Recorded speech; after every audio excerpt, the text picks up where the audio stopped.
Amado Padre bueno y Dios bendito, gracias. Gracias, Señor, por tu amor, por tu misericordia, por habernos amado cuando nosotros no éramos nada amable. Padre, por seguir amándonos, aunque no lo merezcamos. Gracias por tu amor, porque tu amor nos dio a Cristo. Tu amor nos dio la salvación. Gracias, Señor Jesús, porque tu amor estuvo firme en esa convicción de ir a la cruz, porque nos amas. Fuiste, Señor, a la cruz a poner tu vida por tus ovejas. Gracias, Señor, por hacernos tus ovejas. Gracias, Espíritu de Dios, por vivir en nosotros, por vivir con nosotros, por seguir tratando con nosotros, a pesar de nuestras vidas, a pesar de cómo nos portamos, Señor.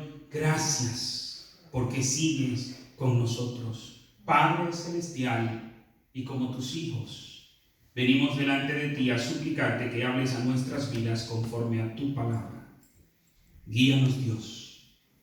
Por Jesucristo, tu Hijo amado, te lo imploramos. Amén y amén. Quiero invitarle a que abran sus Biblias en el Evangelio según Mateo, en el capítulo 7. Vamos a leer nuevamente los versículos del 1 al 6. Este es el tercer domingo que tratamos este tema, el de el juzgar a los demás. Mateo capítulo 7, versículos 1 al 6. Así dice la palabra del Señor. No juzguéis para que no seáis juzgados. Porque con el juicio con que juzgáis seréis juzgados, y con la medida con que medís os será medido. ¿Y por qué miras la paja que está en el ojo de tu hermano y no echas de ver la viga que está en tu propio ojo? ¿O cómo dirás a tu hermano, déjame sacar la paja de tu ojo, y he aquí la viga en el tuyo? Hipócrita, saca primero la viga de tu propio ojo, y entonces verás bien para sacar la paja del ojo de tu hermano. No deis lo santo a los cerdos, ni echéis vuestras perlas delante de los cerdos, no sea que las pisoteen y se vuelvan y os despedacen. No juzgues. Esa es una expresión muy común. No me juzgues. También uno escucha la expresión, saca la viga de tu ojo antes de tú estar fijándote de mí. En fin, son muchas las expresiones, y este es uno de los pasajes bíblicos más mal citado, porque son muchas las personas que citan este pasaje pensando de que no debemos juzgar a nadie. Pero ya hemos visto, mis hermanos, en los mensajes anteriores, lo que esto no significa. No significa que no debemos tener sistema judicial, no significa que no debemos juzgar lo que está mal hecho, no significa que no debemos en la iglesia tener un sistema para nosotros estar pendiente de la santidad de la iglesia, la disciplina en la iglesia. Porque la disciplina en la iglesia la establece el mismo Jesús. El que dice edificaré mi iglesia es el mismo que en Mateo 18 establece la disciplina. Si ves a tu hermano en falta, si ha cometido una falta contra ti, ve y repréndelo tú y él a sola. Si no te oye, llama a dos. Si no los oye, dilo ante la iglesia. Si no los oye, tenlo por gentil y publicano. Tenlo como que no es cristiano. Y a eso es lo que se le llama la excomulgación del cuerpo de Cristo. ¿No deben existir los tribunales? Claro que sí, el mismo Dios lo establece, según nos dice el Señor a través del apóstol Pablo en la carta que le escribe a los romanos, en el capítulo 13, versículos 1 al 6. ¿Qué significa entonces este mandamiento que nos dice no juzguéis? Lo que sí verdaderamente significa es que no debemos tomar una actitud farisaica al momento de nosotros juzgar, creyéndonos superiores a los demás, creyéndonos nosotros perfectos y los demás no. Aquella actitud que tenía el fariseo, según nos narra Jesús en el Evangelio, según Lucas capítulo 18, versículos 9 al 12. No debemos creernos que nosotros sí somos, pero que aquellos no. Y es una actitud muy común en la iglesia. Y es común mientras más recta es la persona, mientras más se guía por lo correcto, es más propenso a desarrollar esa actitud farisaica de creerse que él sí se merece que Dios lo escuche. Oh, a mí sí Dios tiene que escucharme porque yo sí hago esto, yo sí hago aquello, yo sí hago lo otro. Pero a fulano, ese hombre no ayuna, ese hombre no ora, ese hombre no diezma. ¡Ey! Cuidado, es lo que el Señor nos dice. No juzgue de esa manera. No debemos juzgar por prejuicios. No debemos juzgar por opinión personal. No debemos juzgar sin tener un pleno conocimiento de causa. No debemos juzgar por opiniones particulares. ¿Qué nos dice el Señor? Que nuestro juicio debe ser justo. Es lo que el Señor nos enseña en el Evangelio de Juan, capítulo 7, versículo 24. No juzguéis según las apariencias, sino juzgad con justo juicio. Avanzamos un poco más el domingo pasado y veíamos la ineptitud del que juzga. ¿Por qué no debemos juzgar? El Señor lo dice, porque tenemos una viga que no nos deja juzgar bien. Y el Señor hace una pregunta bastante interesante cuando dice: ¿por qué miras la paja en el ojo ajeno? ¿Por qué la miras? ¿Qué te motiva a ver la paja del ojo ajeno? ¿Cuáles son tus intenciones? Y ustedes recordarán, mis hermanos, que nos quedamos justo en esta parte cuando el Señor nos manda a que primero saquemos la viga de nuestro ojo, representando que primero trabajemos en nosotros, que primero trabajemos en nuestro crecimiento espiritual, que primero trabajemos en ser cristianos espirituales. Y cuando trabajamos en eso, nos enfocamos en el por qué estoy juzgando a mi hermano. ¿Por qué me estoy enfocando en el problema de mi hermano? ¿Cuál es la intención en enfocarme? Mis hermanos, cuando nos enfocamos en el problema del otro con intenciones de demostrarle a los demás que este no es lo que él aparenta, ¿qué es lo que yo quiero? Destruir. ¿Qué es lo que yo quiero? Dañar. Ahora bien, ¿cuál es la intención de uno que ya ha sacado la viga de su ojo? ¿Destruir? No. Su intención es ayudar a su hermano a crecer. El Señor también nos dice: ¿y cómo? En el versículo 4, ¿cómo vas a decirle a tu hermano: déjame sacar la paja de tu ojo, cuando tú tienes una viga en el tuyo? El Señor entonces nos pregunta: ¿por qué? ¿Cuál es tu intención? Revisa tu intención, porque si no eres espiritual, vas a tener una intención carnal. ¿Qué es lo que muchas veces sucede? ¿Qué es lo que me mueve al denunciar lo que está mal hecho en el otro? Es que quiero que él crezca, es que quiero que él se aparte del pecado, es que quiero que él santifique su vida, es que quiero que él avance, o es que quiero que la iglesia se entere. ¿Cuál es la intención? Y el Señor dice: revisa el por qué. ¿Por qué? Versículo 3. Y también el Señor nos dice: ¿y cómo? ¿Quién nos da el cómo? Cuando una persona es espiritual, es una persona que va a basar su cómo en los procedimientos bíblicos. Va a basar su cómo en lo que el Señor establece. Y nuevamente vuelvo a citar a Jesús en Juan 7:24. No juzguéis según las apariencias, sino juzgad con justo juicio. ¿Cómo debo juzgar? Con justo juicio. Al haber sacado esa viga de nuestro ojo, entonces, y aquí hay una expresión maravillosa, entonces, 7:5, hipócrita, saca primero la viga de tu ojo, ¿Trabajaste en eso? ¿Sacaste la viga de tu ojo?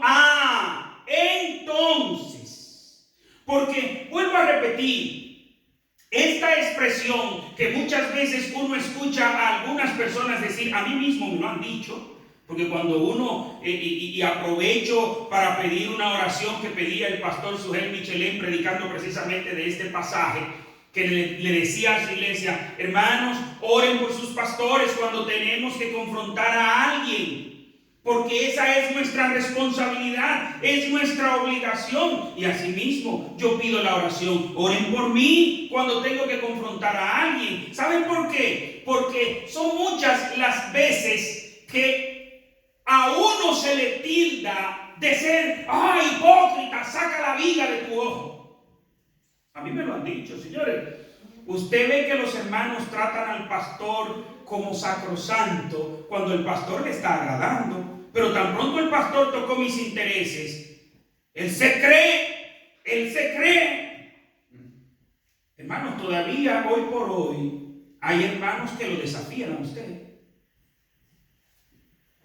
Yo recuerdo de Ramón Regalado en República Dominicana, hoy en la presencia del Señor, de alguien que cuando él le dijo algo, lo sacudió. Un hombre que era de este flaquito, un anciano ya.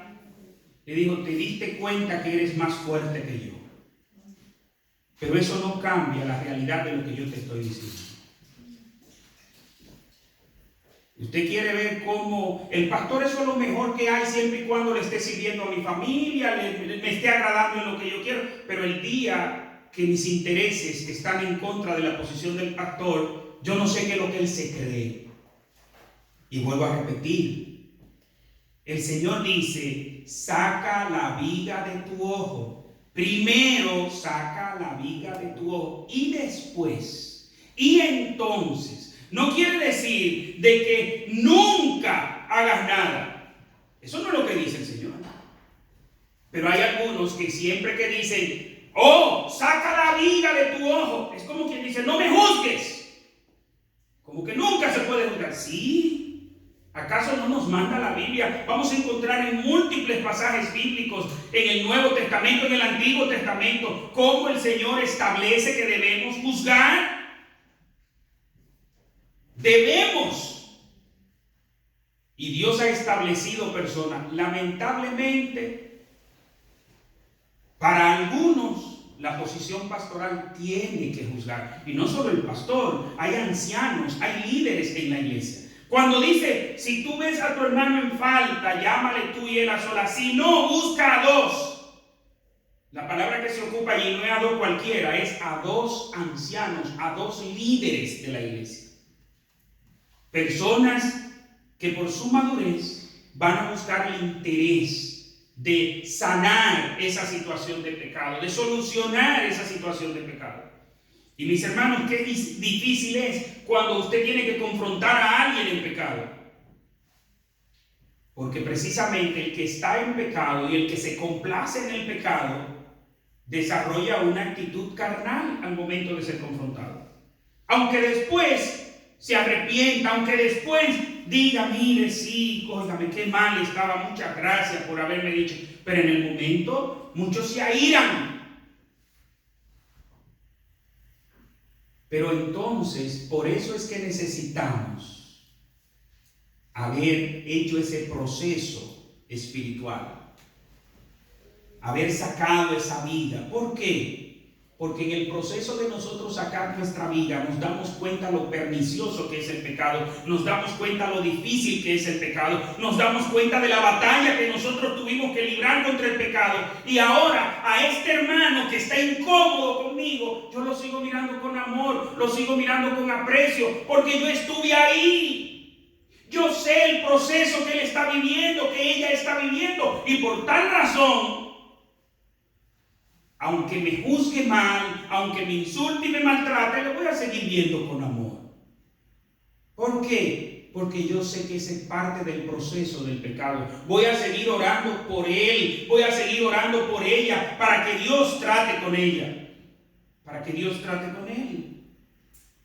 pero es cuando un cristiano es maduro, es espiritual. Como le dice el apóstol Pablo a los Corintios, en 1 Corintios 2:15, en cambio, el espiritual, refiriéndose a la persona de Dios que es espiritual, dice, juzga todas las cosas sin que él sea juzgado por nadie.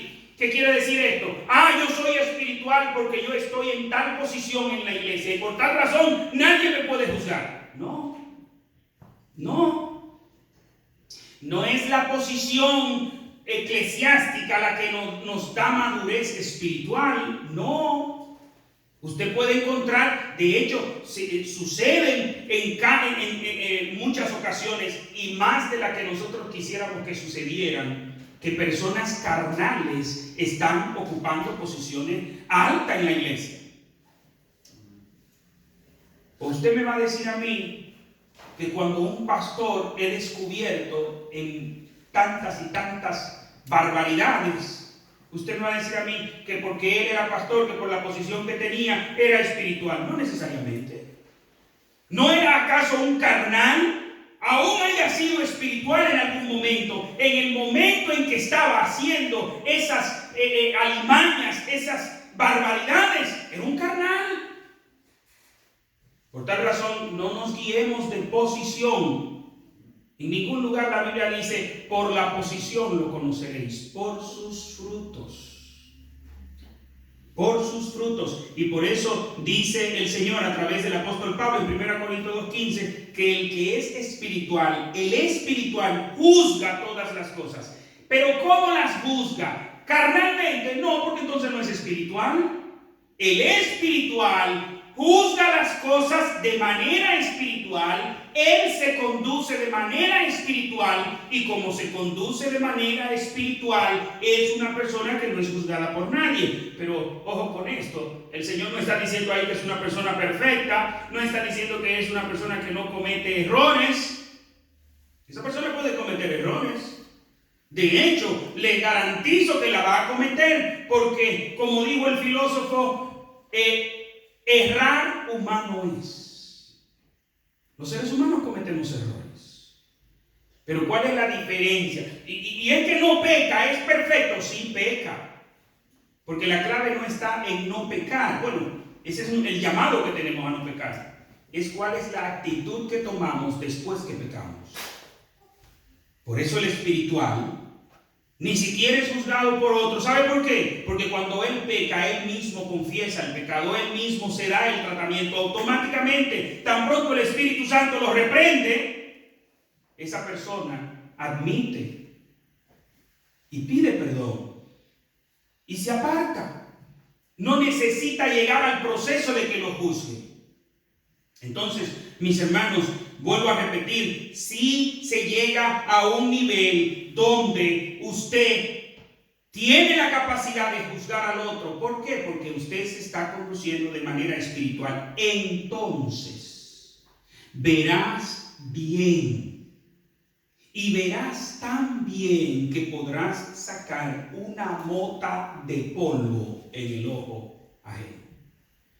Mis hermanos, para nosotros ver una mota de polvo, y voy a citar un evento que todos nosotros vemos o hemos vivido, cuando la luz del sol atraviesa la ventana y usted está dentro, usted ve como hay muchas partículas, ¿no es así?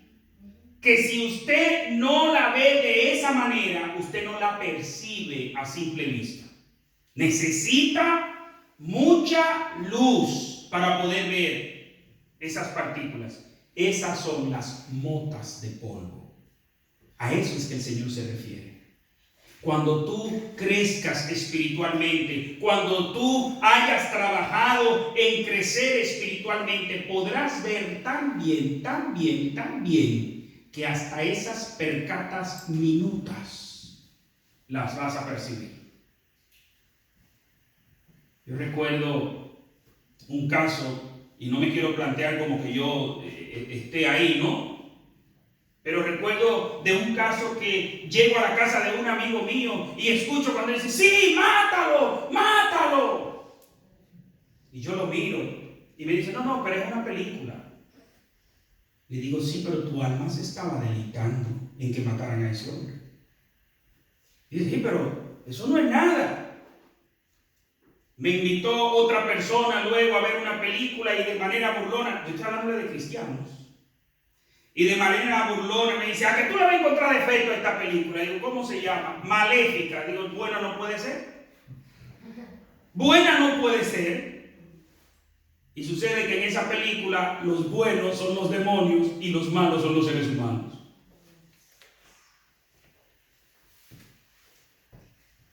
Si tenemos una visión espiritual empañada, si tenemos una visión espiritual deficiente, hay muchas cosas que la eso no es nada, eso, pero y eso es algo. Si tú eres maduro, de pronto tú dices, no, pero yo sé que fue una película, pero el niño de 5 o 6 años que está viendo la película, lo que está aprendiendo es que los demonios son buenos, los malos son los seres humanos. ¿O no es así? Entonces el Señor dice, cuando tú crezcas espiritualmente, cuando tú madures espiritualmente, cuando saques la viga de tu propio ojo, entonces tendrás una vista tan buena, tendrás una vista tan perfecta que podrás ver hasta una mota de polvo. ¿Por qué? Porque tu vista estará siendo iluminada por la palabra de Dios. Lámpara es a mis pies tu palabra y lumbrera a mi camino, dice el salmista en el Salmo 119, versículo 106. Pero ¿cuándo es que yo voy a desarrollar esa capacidad? Cuando yo me empeñe y haga una cita diaria con la palabra de Dios, para yo no solo leer la Biblia, no solo conocer la Biblia, para yo vivir lo que dice la Biblia. Que mi vida sea un reflejo de lo que dice Dios en su palabra. No de mis emociones, no de las circunstancias, no del medio ambiente. Mis hermanos, el que ha sacado la viga de su ojo no juzga con una actitud farisaica, no juzga con una actitud que lo que persigue es la condenación. Yo lo que quiero es que descubran lo malo que es esta persona. Oh, mira, y ¿sabe qué es lo que está detrás de eso? Cuando estamos persiguiendo a esa persona, que se descubra, nosotros crecer y que el otro se hunda. Pero como yo no crezco por un crecimiento espiritual, yo estoy ahí. Si los demás están aquí y ellos se hunden, parecerá como que yo crecí. Usted no creció, los demás se hundieron, pero usted no creció. Y a veces, esa es la actitud. Pero cuando una persona ha sacado la viga de su ojo, su intención no es condenar. Por eso es que el Señor dice, ¿cuál es el procedimiento? Si tú lo ves en falta, no llame a un grupo. Ay, pastor, yo quisiera que usted sepa lo que yo vi al hermano fulano o a la hermana sultana. Y habló con él. Ay, no, ¿y cómo yo hablo con él? Pero eso es lo que manda la Biblia. Eso no es lo que manda el Señor. Cuando usted es una persona espiritual, su interés no es la condenación, su interés es el arrepentimiento. Y el arrepentimiento no tiene que darse entre un grupo grande. Si se arrepintió contigo, si cambió de actitud, ¿qué dice la Biblia? Has ganado el alma de tu hermano. Estás ganando.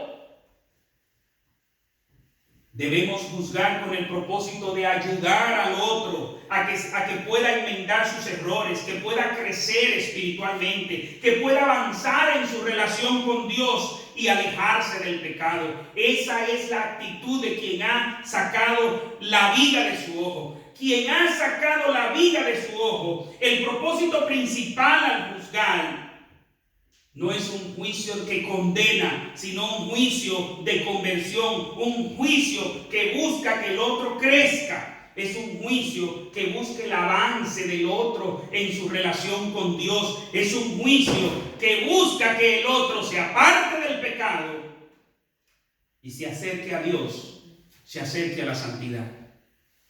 Si lo logré, nadie más tiene que enterarse. ¿Para qué tiene que enterarse más gente? porque la intención no es esa. ¿Entendido? Y claro, con esto no estoy diciendo que hay procedimientos que tienen que ser públicos. Hay procedimientos que tienen que ser públicos. El mismo apóstol Pablo dice, repréndelo en público. ¿Cómo reprendió el apóstol Pablo a Pedro? En secreto, no en público. Y oiga, ¿de quién estamos hablando? De Pedro. Que Pedro muy bien pudo haberle dicho, pero ¿y quién eres tú para reprenderme a mí? Recuérdate que fui yo el que anduve con Jesús. Recuérdate que fui yo el que lo vi en el monte de la transfiguración. Recuérdate que fui yo quien di las predicaciones tales. No, ¿qué hizo Pedro? Perdón. Porque esa es la actitud de un cristiano maduro cuando es reprendido por algo que está haciendo mal. Perdón. Y ahí se acaba todo. Desde que usted confiese el pecado, ahí murió el pecado, ahí terminó el proceso. Y claro está, no quiere decir que todos los procesos tienen que hacerse públicos. No, hay muchos procesos que son manejados internamente. Pero ¿cuál es la intención aún con el que se maneja públicamente? La santidad. Hay procesos que usted lo maneja públicamente con la iglesia. ¿Para qué? Para no dar caldo de cultivo al chisme. Es para eso. Hermanos, esta persona hizo esto públicamente, aquí terminó. Cualquier otro que esté hablando en lo particular, el que esté en pecado es esa otra persona. Pero un proceso que se llevó de esa manera es para llevar a la iglesia a mostrar amor por ese hermano. Ese hermano, esa hermana que confiesa, es un hermano al cual debemos abrazar, debemos darle apoyo, debemos estimularlo a continuar y hasta seguir el ejemplo. Porque déjeme decirle que hay que ser fuerte para usted confesar un pecado públicamente. No es de cualquiera eso. Cualquiera mejor sale huyendo. Pero eso la iglesia lo tiene que aprender. ¿Cómo lo aprendemos? Cuando sacamos la viga de nuestro ojo. Cuando hemos estado en un proceso de crecimiento espiritual, a grado tal que cuando yo veo que mi hermano peca, que mi hermano cae, eso no me causa ningún gozo, eso no me causa ninguna alegría. Hay quienes celebran el fracaso de los demás. Pero eso no es de un cristiano maduro. Eso no es de uno que haya sacado la viga de su ojo. Se nota que tiene una viga tan grande. No, yo lo sabía que él... Oye, ¿tú te diste cuenta quién pecó? ¿O quién cayó? Fulano, oye, de tal posición. ¿Sabe quién hace eso? El envidioso. El que estaba envidiando a esa persona. Mire, cada vez que yo me entero de la caída de alguien, eso me duele, me entristece. Yo me entristezco más por el pecado horrendo de un cristiano que por su muerte. Y no es que no me duela, me duele cuando muere, pero yo sé que es una pausa en nuestra relación. Hay un día que nos vamos a volver a ver y ya para nunca más apartarnos. Pero cuando cae una persona en un pecado horrendo, eso duele, eso entristece. Entonces verás bien. ¿Cuándo? Cuando seas un cristiano maduro. Versículo 6. No deis lo santo a los perros, ni echéis vuestras perlas delante de los cerdos, no sea que las pisoteen y se vuelvan y os despedacen. Este versículo, para muchos comentaristas, ellos dicen, no, este versículo no es parte de la predicación anterior y dan sus razones. Para otros comentaristas dicen sí, es parte de la predicación anterior, es parte del mismo contenido, no es una cápsula que no hace conexión, sí hace conexión.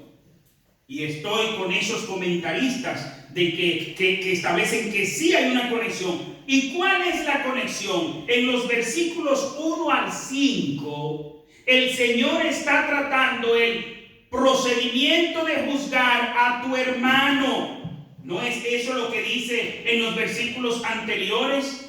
Cuando dice, versículo 3, ¿y por qué miras la paja que está en el ojo de tu hermano? Versículo 4, ¿o cómo dirás a tu hermano? Versículo 5, hipócrita, saca primero la viga de tu propio ojo y entonces verás bien para sacar la paja del ojo de tu hermano. En los 5 versículos anteriores está hablando de cómo debemos nosotros juzgar a nuestro hermano. ¿Cuál debe ser el procedimiento? ¿Y cuál es el procedimiento? Justo juicio. Y un justo juicio primero saca la viga que está en tu ojo para que puedas ver bien. Pero ahora, mis hermanos, ¿hacia quién apunta el juicio? ¿Sí? Eso es lo que dice ahí. A los perros y a los cerdos. Pero, ¿a cuáles perros y a cuáles cerdos? Miren qué interesante, mis hermanos. Delante de Dios, delante de Jesús, hay 2 grupos. No hay 5, no hay 10. Están los hermanos. Y si lo digo en las mismas palabras de Jesús, que no me avergüenzo de decir las palabras de Jesús, todos los demás son perros y cerdos. Pero para no ofender la conciencia de nadie, están los hermanos y los que no son hermanos. Y uno es el procedimiento para juzgar a tu hermano y otro es el procedimiento para tu juzgar a los de afuera. ¿Y cómo llama el Señor a los de afuera? Perros y cerdos. En primer lugar, debemos situarnos en el tiempo de Jesús, en los tiempos bíblicos, en las tierras bíblicas y ver las costumbres que hay allí. Los perros en las tierras bíblicas, en los tiempos bíblicos, no eran tenidos como se tienen hoy en día, como mascotas cariñosas, como mascotas higiénicas, amigables. Hablar de perro hoy en día es hablar de algo agradable. Pero en los tiempos de Jesús, en las tierras bíblicas, los perros no eran mascotas, no eran domesticados. Los perros eran salvajes, los perros eran realengos. Y ustedes van a encontrar en múltiples pasajes bíblicos donde habla de perros, porque esos perros lo que hacían era que cuando una persona moría, para dar una sola cita, ¿ustedes recuerdan quién era que iba a limpiarle las llagas a Lázaro, el que estaba enfermo? Los perros iban y le lamían la llaga. Eso hacían los perros. Eran perros que se tenían salvajes. ¿Y qué es lo que Jesús está enfocando aquí? La actitud instintiva de estos animales. Y si hablamos de cerdo, ustedes recordarán claramente que los cerdos eran animales considerados impuros en los tiempos bíblicos, en las tierras bíblicas. Hoy por hoy, los judíos, por lo menos los ortodoxos,